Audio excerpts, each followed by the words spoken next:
A maior causa de conflito interno é a desconexão das pessoas com a própria essência. E o fato de terem nos ensinado que espiritualidade é algo místico, abstrato, algo que está distante, utópico, do lado de fora, algo que é necessariamente religioso, só faz com que a gente se afaste ainda mais da nossa verdade e da nossa essência. Essa distância que criaram da palavra espiritualidade, esse misticismo, nos deixa com aquela constante sensação de não pertencimento à própria pele, de não se conhecer, de se sentir por muitas vezes sem valor ou até de se sentir impostor. A maioria dos problemas de autoestima se resumem, na verdade, à falta de espiritualidade. E nessa aula eu vou te contar por quê.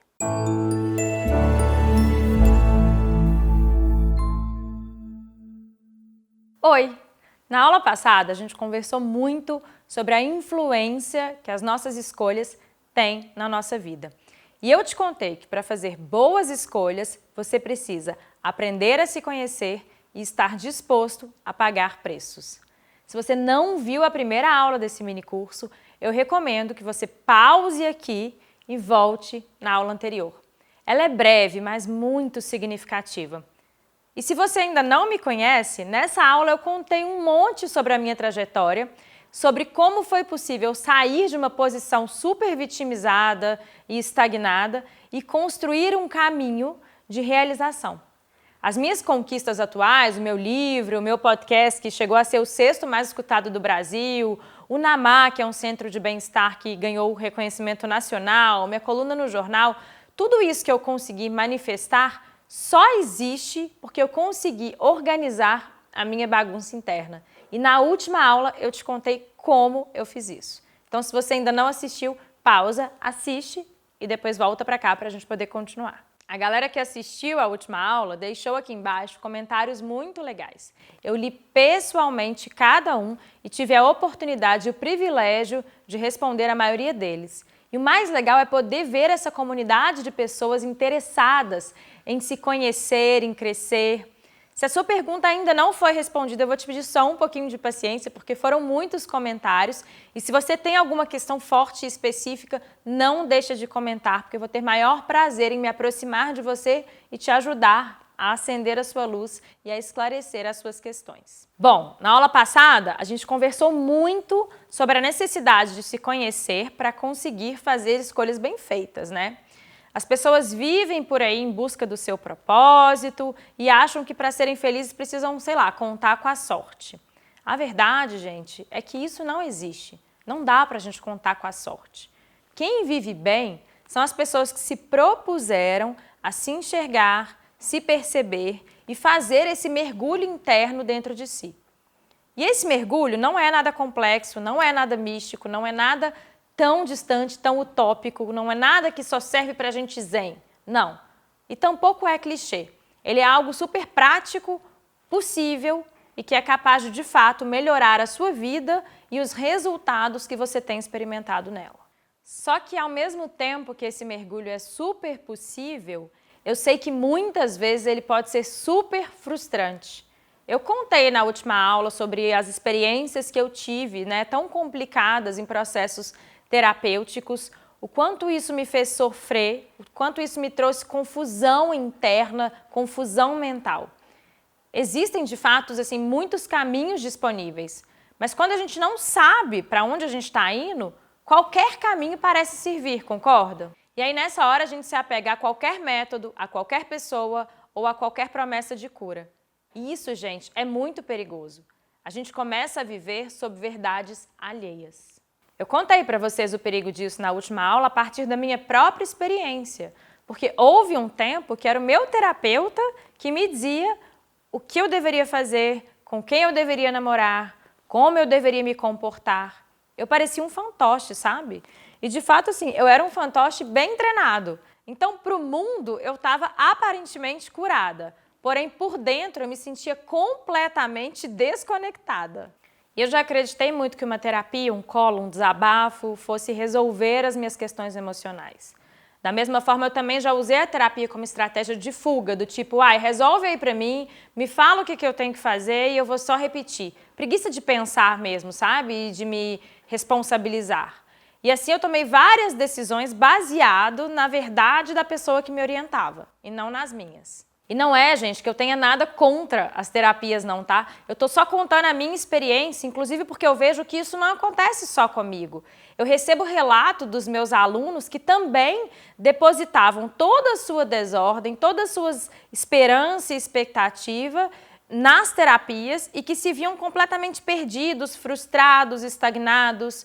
Muitas vezes porque o que a gente busca na terapia nem é cura, né? É só um espaço de desabafo. Então não quer dizer que as terapias são todas ruins, mas se a terapia se torna apenas um espaço de desabafo ou se torna um lugar em que alguém nos diz como, quando e por que a gente deve agir, a gente precisa estar com o sinal de alerta ligado. Eu fiz as contas, eu percebi que se eu fizesse o curso inteiro, eu ia economizar muito, muito em uma psicóloga. Coisas que eu nunca pensei que eu ia conseguir evoluir, crescer, melhorar. Nossa, foi espetacular. Posso dizer que eu sou outra pessoa. Na verdade, as pessoas que têm contato comigo são capazes de dizer que eu sou uma outra pessoa. Está sendo muito engrandecedor. Todos os módulos, o início do curso para mim foi a saída de uma terapia que não estava surtindo efeito, estava partindo apenas de uma conversa que não me abria, não me acendia luzes. Pelo contrário, às vezes me deixava mais com sombra do que luzes. Desde então, o curso tem sido extremamente transformador. É um programa que realmente entrega o que ele promete, de forma clara, objetiva e direta. Eu só tenho elogios a fazer ao programa. Realmente foi o meu melhor investimento do ano. Muito obrigada, Carol. E eu não quero desestimular ninguém a procurar uma terapia.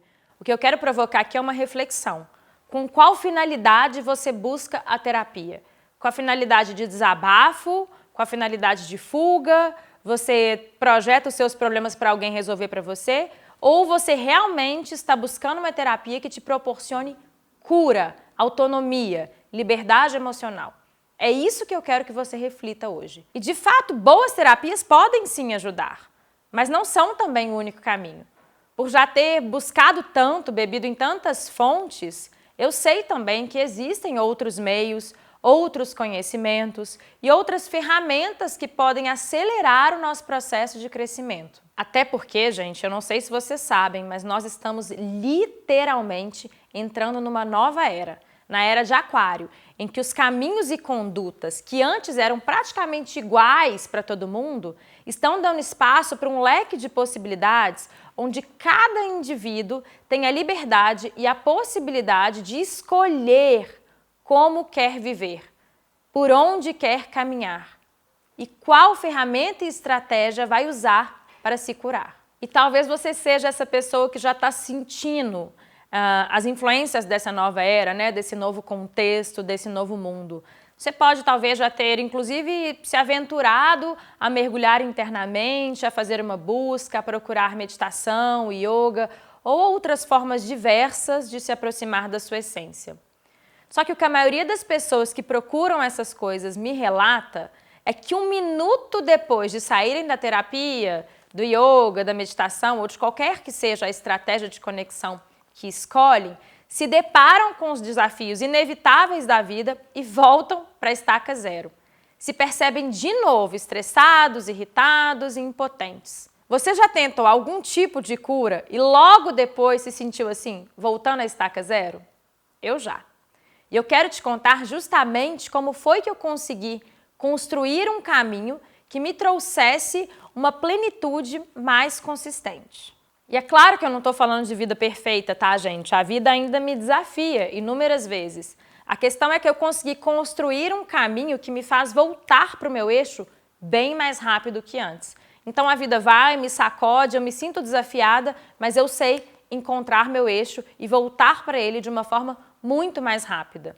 Eu não me perco tanto nos desafios, eu não me prolongo tanto nas emoções. Eu olho, reconheço, sinto, aprendo, vejo o que elas querem me contar, mas depois eu consigo deixar ir. Você consegue sentir as suas emoções desafiadoras e depois se desapegar delas? Ou você é aquele tipo de pessoa que a vida te apresenta um desafio pela manhã e você fica até o final do dia arrastando aquela emoção de estresse, de irritação ou de tristeza que te foi provocada lá bem cedo pela manhã? Você sabe o caminho de volta para o seu eixo? Se não, eu estou aqui para te ajudar a construir. E para isso, a gente vai precisar entender um pouco mais sobre a tal da espiritualidade. Gente, eu antes acreditava que espiritualidade tinha a ver com religiosidade, com regras, com dogmas e com um certo tipo de aprisionamento até. Era como se houvessem várias regras para se tornar um ser espiritual, sabe? E como alguma dessas regras não faziam sentido para mim, eu acabava acreditando que espiritualidade era algo místico, utópico, distante. Isso me fazia afastar da espiritualidade e voltar correndo para o campo da racionalidade. E esse tema é polêmico, mas é importante, porque eu acredito que a maioria das pessoas ainda confunde espiritualidade com crenças e com religiosidade. Mas olha, são coisas distintas. E entender isso é o primeiro passo para que você possa criar um caminho, uma vida mais alinhado com quem você realmente é e com as suas próprias verdades, impulsos, desejos e convicções. Então, de uma forma bem prática, o que é, afinal, a espiritualidade? Se não é nada disso que eu falei, o que é a espiritualidade? A espiritualidade é a conexão com a nossa essência. Quanto mais íntimos de nós mesmos somos, mais podemos dizer que somos seres espiritualizados. O problema disso é que quase ninguém é íntimo de si. Quase ninguém vive para atender às próprias pulsões. Nós vivemos por muitos anos aprendendo a repetir padrões. Lembra que eu falei agora há pouco sobre a mudança de era? Gente, nós passamos os últimos 2000 anos na chamada Era de Peixes. Peixes que andam em cardumes, tudo igual. Então a gente passou os últimos 2000 anos sobre essa influência, sobre esse protocolo de fazer tudo igual. Crescemos dentro de um sistema que tem regras muito bem definidas para a felicidade e que nos ensina como ser, como falar, como agir, como se relacionar. Para a gente fazer essa virada de chave e conseguir se alinhar com essa nova era, que é a era de Aquário, a gente precisa aprender a se escutar. Mas essa habilidade de se escutar, ela é construída e construções demandam um pouquinho de trabalho. Vocês lembram no último vídeo quando eu contei dos 2 tipos de experiências que eu tive com a terapia? A primeira que me colocava numa posição vitimizada e que me tirava a responsabilidade pelas minhas escolhas. E a segunda que, apesar de me trazer a noção de autorresponsabilidade e de me mostrar que qualquer desarranjo que eu estava experienciando na minha vida era nada mais do que uma consequência das minhas escolhas, me aprisionava, porque me colocava uma série de condutas prontas de como eu deveria ser, das escolhas que eu deveria fazer, de como eu deveria agir, sobre quais pilares as minhas relações precisavam ser construídas. A verdade é que, assim, quando eu descobri essa segunda terapia que me trazia responsabilidade, eu fiquei muito encantada, sabe? Eu fiquei muito empolgada por trazer esse conceito de autorresponsabilidade. Mas o que aconteceu logo depois? Por trazer também esses protocolos de conduta, eu comecei a me enquadrar nas verdades dos outros. Eu entrei nos conceitos e nas verdades do meu terapeuta. Então, com esse tanto de regras, eu fiquei limitada, eu fui me distanciando de mim. E, de repente, os preços que eu estava me vendo pagando eram de escolhas que nem eram minhas.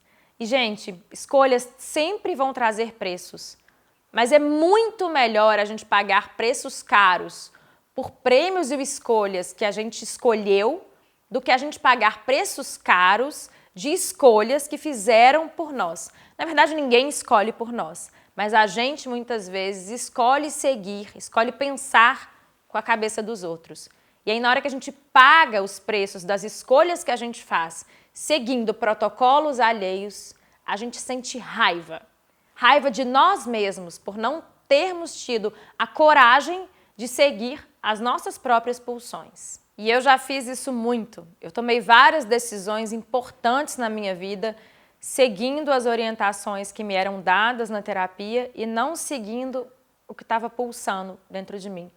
Olha, gente, o preço que eu paguei por essas decisões não alinhadas com a minha verdade e com a minha essência foram muito caros. Quando eu me vi ali com a dor emocional que esses preços trouxeram, eu senti muita raiva. Primeiro eu tive raiva do terapeuta, porque eu também não entendia que eu é que tinha transferido para ele o meu pensar, né? Eu que escolhi caber naquelas condutas. Mas eu estava ali também numa posição mais vulnerável e eu acabei acatando essas orientações. E aí quando eu me vi com o peso da carga emocional que essas escolhas trouxeram, eu senti raiva, eu senti impotência e eu me dei conta do tanto que eu estava desconectado de mim. Foi ao mesmo tempo que foi uma dor imensa, eu falei, daqui para frente eu quero pagar os preços das minhas escolhas, das minhas pulsões. Mesmo que sejam preços caros, mas pelo menos eu vou ter a sensação de eu estou pagando o preço de algo que eu escolhi e não de algo que escolheram por mim, sabe? Porque a gente nasce livre, mas ao longo da vida nós vamos nos tornando seres condicionados. A gente vai pegando valores e crenças emprestados da nossa cultura, da nossa família, dos contextos nos quais circulamos. E vamos por aí, vivendo de verdades emprestadas. A gente acredita no que a gente escuta dos adultos, né, desde crianças, e aí a gente cresce muitas vezes sem nem questionar. E a gente ainda passa isso para frente como verdade. Mas vale a gente parar para se perguntar, sabe? Será que a gente está vivendo uma vida que é coerente com o que pulsa dentro da gente? Ou será que a gente construiu uma vida inteira dentro de protocolos e verdades emprestadas dos nossos pais, dos nossos avós, dos nossos professores ou de quem quer que seja? Inclusive parece bobagem, mas a gente tem na nossa mente um arsenal, uma coleção de frases que são culturais, familiares ou sociais, do tipo, ai, não se pode ter tudo na vida, ou Deus castiga, ou tudo que vem fácil vai fácil, ou não tá fácil para ninguém, ou rapadura é doce, mas não é mole. Sabe essas frases que a gente escuta? A gente às vezes não se dá conta do tanto que elas norteiam a nossa vida e as nossas escolhas. São frases que limitam muito a nossa experiência e que colocam a vida no lugar de vilã, como se a vida estivesse sempre contra a gente, como se a vida precisasse ser sempre muito penosa, muito difícil. Você consegue se avaliar e perceber o quanto isso já te aprisionou? Quantas frases dessa ou outras frases você carrega aí na sua mente e que já limitaram a sua alma de se expressar? Consegue perceber porque muitas das suas escolhas não te preenchem? Eu, por muito tempo, acreditei nessa história de que não se pode ter tudo na vida. Então, eu carregava uma crença de que ou eu estava feliz na vida afetiva ou feliz profissionalmente. As duas coisas era coisa demais, afinal, não se pode ter tudo na vida. Então, sem perceber, eu me sabotava. Se eu estava numa fase muito próspera no trabalho, eu dava um jeito de sabotar a minha vida afetiva, porque essas crenças, gente, elas são muito arraigadas. Elas nos limitam, elas nos controlam. Eu já vi isso na minha própria experiência. Até que um dia eu tomei consciência disso e falei, peraí, quem disse que eu não posso estar próspero aqui também? Quem foi que me contou que não se pode ter tudo? Percebe?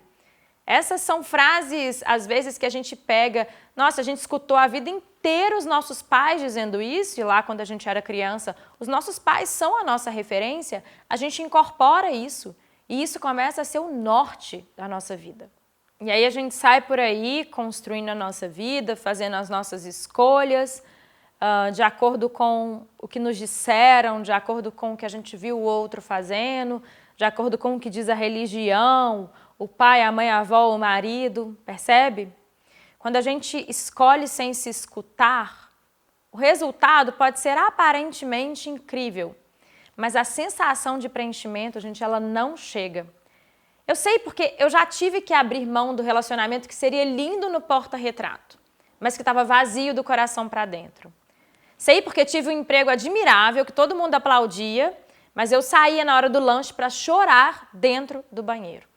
Eu já tive, inclusive, rodeada de amizades que eram aparentemente ótimas, mas que me faziam sentir sem lugar, sem valor e sem espaço para que eu fosse eu mesma. E eu fazia isso porque as minhas escolhas elas eram baseadas em medo, baseadas na minha necessidade de ser validada pelo externo, baseada no que eu achava que esperavam de mim, no que eu achava que meu pai queria que eu fizesse, no relacionamento que eu achava que a minha mãe queria que eu tivesse, no que eu imaginava que os meus filhos fossem preferir. Muitas escolhas baseadas em suposições daquilo que esperavam de mim. E poucas escolhas feitas com o que as minhas pulsões, com o que a minha essência pedia para mim. Para pensar aí um pouquinho. Quantas escolhas você também já fez baseadas no medo e não na sua luz? Quantas das suas escolhas importantes foram feitas por automatismo, seguindo protocolos sociais, familiares, crenças emprestadas? Eu mais vejo as pessoas fazendo escolhas por medo e pela vontade de caberem, né, nos protocolos, no que é socialmente esperado delas, do que escolhas baseadas nas próprias pulsões, sabe? E muitas vezes essas pessoas estão com a vida aparentemente ótima, mas elas se sentem vazias. Elas acordam sem energia, sem motivação. Elas nem entendem por quê. Porque, gente, se as escolhas não são nossas, se elas não nascem na nossa essência, os resultados delas, como eu falei, podem ser aparentemente maravilhosos, mas eles não trazem preenchimento. Não tem como correr. Se você planta as suas ações e as suas escolhas no medo e na vontade de pertencer, é nesse lugar que você vai vibrar. E você vai se tornar escravo dessa vontade de se sentir validado. Você vai se tornar escravo do seu próprio medo. E é mais disso que você vai atrair. Por isso é tão importante você se libertar dessas frases aí que ficam enraizadas em nós, que na verdade são crenças muito limitantes que a gente pegou emprestadas de alguém. É muito importante nesse ponto que a gente pare e reflita para perceber que existe dentro de nós uma vontade de sermos admirados, incluídos, aceitos, e que muitas vezes isso nos leva a construir uma vida inteira baseado nessa necessidade de pertencimento. E aí a gente começa a pertencer a vários contextos nos quais a gente convive, e na hora que a gente percebe, a gente está super bem enquadrado, sabe? Lá na escola do filho, a gente chega lá, a gente veste de acordo, a gente conversa com as mães igual elas falam, a gente consegue falar sobre os assuntos que elas gostam. Aí na academia a gente já muda um pouquinho a nossa versão, ali a gente já fala de outros assuntos, mas a gente começa a transitar muito bem em vários contextos e começa a ser fantoches muito bem treinados para cada um desses contextos. Então, a gente começa de fato a ser incluído, a ser validado nesses contextos. E aí a gente chega no fim do dia e se sente como? Desconectado, sem autoestima. Se alguém passa um dia sem nos validar ou se alguém nos faz uma crítica, a gente quase morre. Porque no fundo a gente não tem autoestima. Nosso senso de valor está dependendo da validação desses vários contextos. A gente ainda não aprendeu a se apreciar porque a gente nem aprendeu a se escutar, né, gente? Se eu nem sei quem eu sou, se eu não sei o que pulsa em mim, se eu não sei quais são as minhas verdades, como que eu vou me atender? Percebe? Em primeiro lugar, eu preciso silenciar a minha mente e começar a me escutar. A falar, tá, existe essa verdade martelando na minha cabeça. Será que ela faz sentido para mim? Ou será que para mim ela é uma verdade que para minha mãe fazia muito sentido, lá no contexto dela, lá na vida dela, lá na época dela, e que eu construí a minha vida baseado nessa verdade que para mim, se eu for parar para analisar, nem faz sentido algum. Será que essa profissão que eu escolhi foi porque dentro de mim pulsava esse desejo por expandir esse ofício? Ou simplesmente eu repeti a profissão de alguém que era admirável para mim quando eu era criança? Ou eu escolhi a profissão que eu imaginei que socialmente traria reconhecimento, resultados? Gente, nada nos aprisiona mais do que sermos admirados por aquilo que nós nem somos. Então, tanto faz se a gente tem a capacidade de sermos fantoches e de construirmos essa vida muito bonita, muito aplaudível, se no fundo a gente não é nada daquilo, aquilo nem pulsa dentro da gente. E a gente se sente preso, a gente se sente vazio, a gente se sente deprimido, a gente se sente perdido. E muitas vezes as pessoas estão deprimidas e alguém fala, nossa, mas fulano tem tudo. Quem disse que para fulano aquilo que ele tem é de verdade? Tudo. E no fundo é esse o convite dessa nova era que a gente está entrando, da era de Aquário. É um convite para que a gente possa exercitar a nossa autenticidade, para que a gente tenha a coragem de praticar a nossa liberdade, para que a gente se reconheça, para que a gente se reestabeleça de uma forma mais próxima da nossa essência, para que a gente deixe de lado o medo de sermos exatamente quem somos e para que a gente entenda que a partir de agora as manifestações mais prósperas são aquelas que estão alinhadas com a nossa intuição, com a nossa pulsão. A partir de agora, gente, só vai se sentir preenchido quem se atender, quem aposentar essa história de viver de uma forma bonita para inglês ver e começar a entender que o senso de preenchimento e o verdadeiro pertencimento vem da conexão com a própria essência. Isso é o exercício da espiritualidade. Simples assim, viu como não é nada complexo? Não é nada do lado de fora? É simplesmente esse alinhamento com o próprio pulsar e a coragem de se atender e de se priorizar. Espiritualidade não tem a ver com regras de conduta, tem a ver com autoescuta. O ser mais espiritual é aquele que se sente mais livre para ser exatamente como é. É aquele que consegue silenciar o impulso viciado do ego de seguir o cardume para ser aceito, né? Porque é isso que o ego faz, o ego quer ir para o protocolo, ele quer seguir o que todo mundo faz. Mas o ser mais espiritualizado é aquele que para e que consegue escutar os sussurros da própria essência. Porque o ego às vezes faz mais barulho que a essência. Então é muito importante que a gente aprenda a silenciar um pouco a nossa mente e com esse silenciar a gente sabe direitinho quais são as escolhas que a gente tem feito para agradar aos outros e quais são as escolhas que a gente tem feito para atender a si. A espiritualidade, na verdade, é um pilar fundamental para a liberdade. É a memória de que a divindade não é punitiva, de que a divindade aceita e acolhe a nossa imperfeição. É a forma através da qual nós aprendemos a reconhecer as nossas sombras sem nos punirmos pela existência delas.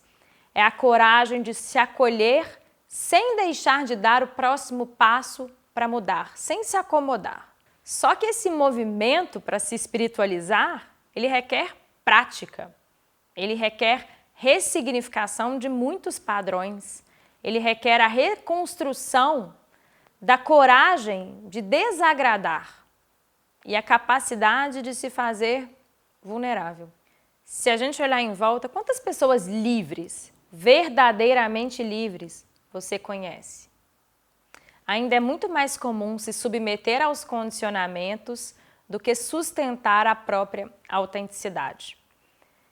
Parece ser um caminho mais fácil para a gente ser incluído, para a gente ser aceito, para a gente ser aplaudido, para a gente ser validado. Porém, essa estrada nos leva a uma prisão, porque ela pressupõe que a gente precisa para sempre usar uma máscara, vestir uma fantasia. E mais do que isso, ela nos obriga a ficar mudando de máscara nos vários contextos que a gente transita. No fundo, gente, liberdade é poder ser quem você é em todos os contextos que permeiam a sua vida. Autenticidade é você não precisar mudar de discurso, de valores, de roupa, de jeito de ser, de forma de se expressar, quando você muda de contexto. Se em cada contexto você veste uma máscara, você está preso por trás dessas máscaras. E máscaras pesam. Muitas vezes a depressão ela é desencadeada por essa falta de liberdade. Porque o ser não se reconhece como quem é. Ele sente que precisa caber ali, caber ali, caber ali, caber ali, e ele não cabe em si. E quando vê, está completamente desconectado. Então, Então, o movimento de se espiritualizar tem muito a ver com voltar a ser, aliás, tem só a ver com voltar a ser quem você é. A gente nasce livre, a gente nasce conectado com a nossa essência, mas a gente veio perdendo isso ao longo do tempo. Então, não é que a gente precisa construir isso do nada, a gente precisa lembrar, resgatar a nossa essência.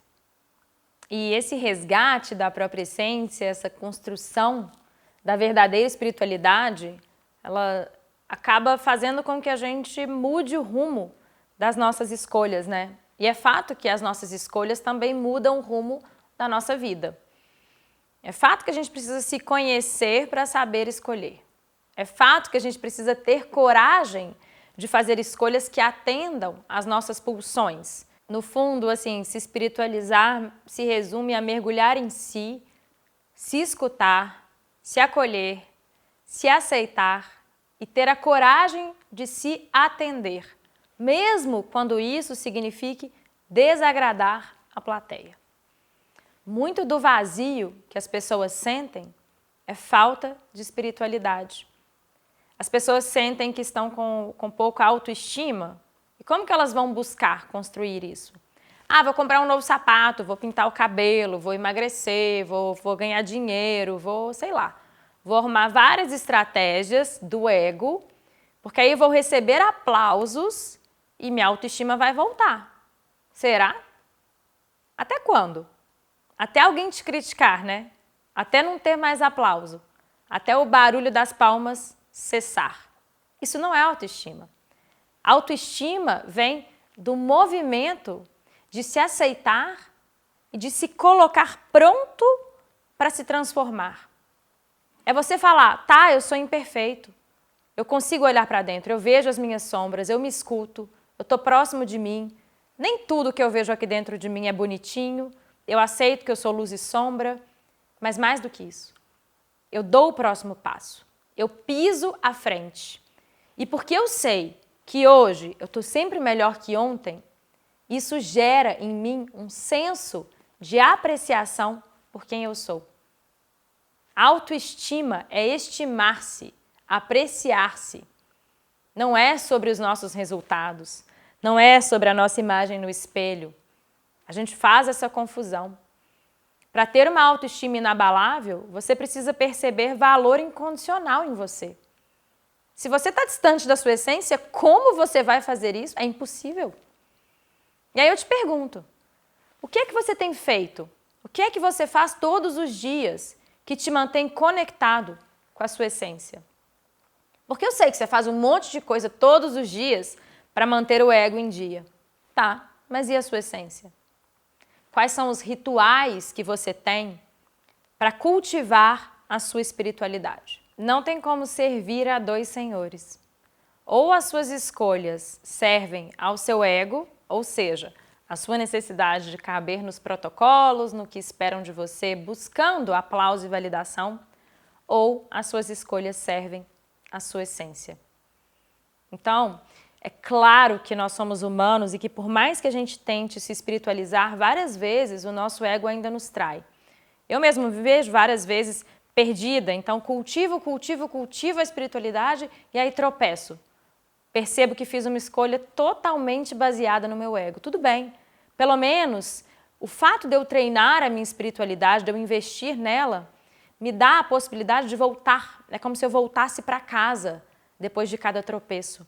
Eu me percebo desconectada, eu me percebo movida pelo ego, mas eu sei o caminho de volta. E só sei porque treino, porque invisto na conexão comigo. Porque já entendi que para me sentir preenchida, e houve momentos em que eu não me sentia, para me sentir preenchida, eu preciso me escutar, me atender, silenciar a minha mente e estar em conexão com o que são as minhas verdades, os meus desejos e as minhas pulsões. E daí nasce a minha autoestima. Não dos sapatos e das bolsas. Pensa, gente, eu já trabalhei com moda. Eu achava que a autoestima era assim, ó. Ah, hoje eu acordei com a autoestima baixa. Então eu vou na frente do espelho, faço um babyliss, passo um batom, compro uma bolsa, subo no salto, me apronto muito bonita, tiro uma foto maravilhosa, posto no Instagram, recebo um monte de like e eu vou ficar ótima. Aí eu fazia isso tudo, acontecia isso tudo e eu não ficava ótima. eu continuava me sentindo uma bosta. Por quê? Porque eu não tinha senso de apreciação por mim. Aliás, eu nem sabia o que me preenchia. Eu achava que se eu organizasse as coisas do lado de fora, o lado de dentro ia ser resolvido. Quando, na verdade, é justamente o contrário. E aí eu queria propor, como um exercício para a gente fechar essa conversa tão profunda, essa aula de hoje, que você se fizesse de novo algumas perguntas, de uma forma muito honesta, treinando a sua capacidade de se colocar em posição vulnerável, sabe? Eu queria que você se perguntasse, em primeiro lugar, se você se escuta e se você se atende, se as suas escolhas nascem prioritariamente no seu ego ou na sua essência, se você se dá permissão para desagradar e se você muda as suas atuações, as suas convicções de contexto para contexto. Vale a pena parar, respirar fundo, fechar os olhos e com muita calma, presença, honestidade, principalmente humildade, passar por cada uma dessas perguntas. Sabe por quê? Responder essas perguntas vai te trazer um diagnóstico de como anda a sua conexão consigo, de como anda a sua espiritualidade. E isso certamente vai dizer muito sobre a sua autoestima. E de novo, depois de responder para si essas perguntas, se quiser compartilhar elas aqui embaixo nos comentários comigo, eu vou ter maior prazer em passar por lá, ajudar ainda mais a esclarecer qualquer conflito aí que possa ter surgido na hora de você se responder essas perguntas. E além do mais, é muito legal porque a gente vai vendo que as respostas são parecidas, a gente não está sozinho, não é só a gente que está se sentindo desconectado. Então, quando a gente compartilha um pouquinho da nossa experiência aqui, sem medo do que vão pensar, a gente está se colocando em posição vulnerável, criando coragem para sermos quem somos, com luz e com sombra, e ainda criando uma comunidade de pessoas que se abastece, que se ajuda, e assim a gente não se percebe tão sozinho, sabe? Nessa construção e nessa jornada. Então não fica constrangido, porque eu estou aqui para te ajudar e eu vou passar um por um dos comentários para poder perceber o que mais eu posso trazer, né? O que mais eu posso falar para ajudar vocês nessa construção. E o nosso próximo passo agora, já que a gente, já nessas duas primeiras aulas, a gente fez uma construção interna, né? A gente está se organizando por dentro, a gente está entendendo que a nossa bagunça interna respinga nas nossas escolhas, nas nossas dinâmicas, nas nossas atuações e, obviamente, contamina os nossos relacionamentos. Gente, a qualidade da nossa vida, ela depende da qualidade das nossas relações. A gente pode ter tudo, mas se as nossas relações são dançadas, isso vai contaminar o nosso emocional. E aí, no final do dia, a gente tem lá resultados ótimos no trabalho, isso e aquilo, a gente deita na cama e se sente como? Irritado porque a gente brigou com o irmão, triste porque o filho, a relação com o filho não está legal, vazio porque você e o marido parecem dois estranhos, você e a mulher parecem dois estranhos. Então, qualidade de vida depende muito da qualidade das nossas relações. E nós somos seres sociais. Não adianta, eu não sei vocês, mas eu não moro numa montanha no Tibete, né? Eu não fico lá sozinho na montanha do Tibete. Então, a gente precisa olhar para isso e entender como que depois de organizar a nossa casa interna, a nossa bagunça interna, a gente pode organizar também a nossa dinâmica de interação com a bagunça interna que existe em cada uma das pessoas que nos cercam. Esse é o tema da nossa próxima aula e eu te vejo em breve.